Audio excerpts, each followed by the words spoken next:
Waves बनी होती हैं इस पेपिला में। ऑब्वियसली ये मॉडल है, मॉडल की सारी चीज़ें विजिबल नहीं होती, लेकिन आपको पता होना चाहिए कि जो पेपिलरी मसल्स होते हैं वो 3 टाइप्स के होते हैं, एंटीरियर, पोस्टीरियर एंड सेप्टल।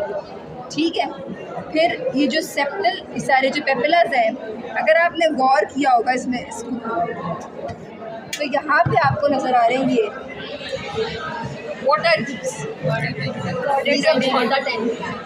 और ये क्या है, tricuspid valve. ठीक है, now the leaflets of the tricuspid valve, they are attached to the papillary muscles through the thread-like structures which are known as cauda tendon. अब ये क्यों अटैच्ड है कि जब हार्ट ने कॉन्ट्रैक्ट करना होता है तो ये फ्लैप्स रिवर्ट दोबारा ना कर जाएं, आउटफ्लो और इनफ्लो डिस्टर्ब ना हो, इसलिए ये अटैच्ड होते हैं। समझ आती है इस बात की? बस ये इतना ही फंक्शन है इन कॉडा टेंडन का। मैंने ये कहा है कि जो ये फ्लैप्स होते हैं लीफलेट्स ट्राइकस्पिड वैल्व के, they are attached to the papillary muscles through these thread-like structures which are known as cauda tendini. अब ये कॉडा टेंडनाई क्या करते हैं, ये हमारे जो ट्राइकस्पिड वैल्व के जो लीफलेट्स या लीव्स होते हैं उनको खोल के रखते हैं जब हार्ट को ट्रैक या रिलैक्स करता है, ताकि अगर ये ना हो तो जो लीफलेट्स हैं वो दोबारा एरिया में चले जाएं। ठीक है, तो उसकी रिदम को मेंटेन रखने के लिए यहाँ पे इस तरह अटैच होते हैं। ठीक हो गया। सो पेपिला के भी एग्जांपल्स देख ली। फिर बचता है ब्रिज। ब्रिज की एग्जांपल है मॉडरेटर बैंड। अब ये मॉडरेटर बैंड क्या बला है?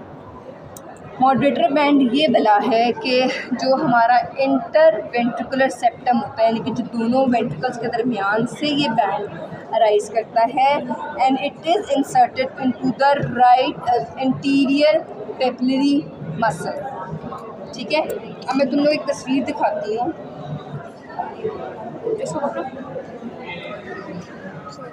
ये देखो,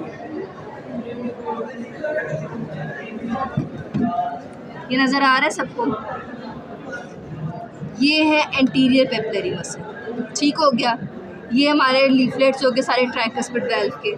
ठीक है, फिर ये है इंफीरियर या पोस्टीरियर पेपिलरी मसल।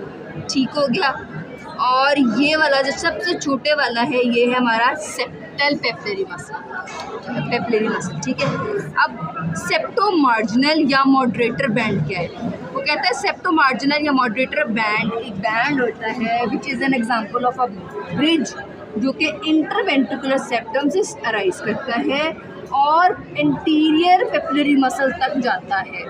ये this is known as septo marginal band.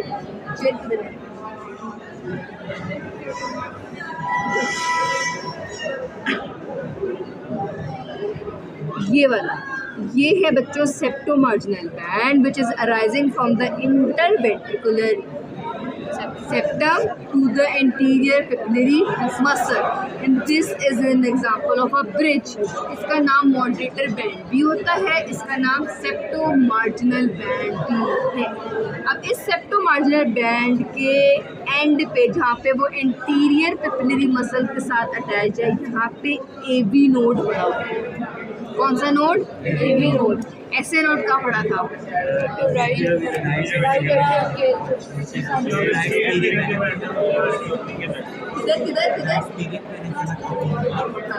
और सल्कस टर्मिनालिस के अपर एंड पे। सल्कस टर्मिनालिस कहाँ था? सुपीरियर वेना केवा से लेके इंफीरियर। तो यहाँ पे ऐसे नोड होता है, जबकि एवी नोड जो होता है वो कहाँ पे? जहाँ पे ये सेप्टो मार्जिनल बैंड या मॉडरेटर बैंड्स अटैच होता है एंटीरियर पेपिलरी मसल के साथ। इस पॉइंट पे हमारा एवी नोड पड़ा होता है यहाँ पे। ठीक हो गया, समझ आ गई है? लेकिन मॉडल पे ही नजर ही नहीं आ रहा, यहाँ पे सेप्टो मार्जिनल बैंड ही नहीं बना हुआ। एक अंदाज़ा ही है, समझो यहाँ से लेके यहाँ तक जा रहा है। ठीक है, समझ आ गई है? सो अभी तक हमने देख लिया कि जी राइट वेंट्रिकल के 2 part, smooth, outflow, rough, inflow, वैकुलर कार्डिया के तीनों मोडिफिकेशंस हैं। जी बेटा, किधर किधर किधर?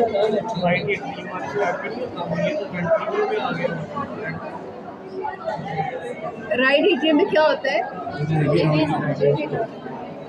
पैसे नोट किधर होता है?